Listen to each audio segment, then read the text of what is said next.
মাটি চাপা পড়ে গুরুতর আহত দুই শ্রমিক। আহতরা শ্রমিকরা হলেন যথাক্রমে প্রত্যুষ অধিকারী ও বাবুল বিশ্বাস। ঘটনা শুক্রবার দুপুরে নেপকোতে।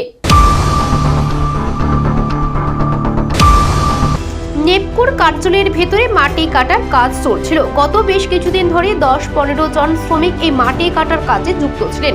শুক্রবার মাটি কাটার কাজ করার সময় গর্ত থেকে উপড়ে রাখা মাটির চাঙ্গর ভেঙে হুড়মুড়িয়ে গর্তে পড়ে। তখন গর্তে কাজ করছিলেন দুজন শ্রমিক, যথাক্রমে প্রত্যুষ অধিকারী এবং বাবুল বিশ্বাস। এই দুই শ্রমিক মাটি চাপা পড়েন। ঘটনাস্থলে থাকা অন্যান্য শ্রমিকরা মাটি সরিয়ে তাদের উদ্ধার করে জিপে হাসপাতালে নিয়ে আসেন। আহত দুই শ্রমিকের মধ্যে একজনের অবস্থা আশঙ্কাজনক। এদিন নেপকোয় মাটি কাটার সাথে যুক্ত অপর এক দিনমজুর শ্রমিক এই কথা জানান।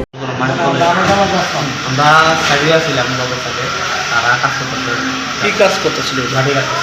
কোন জায়গায়?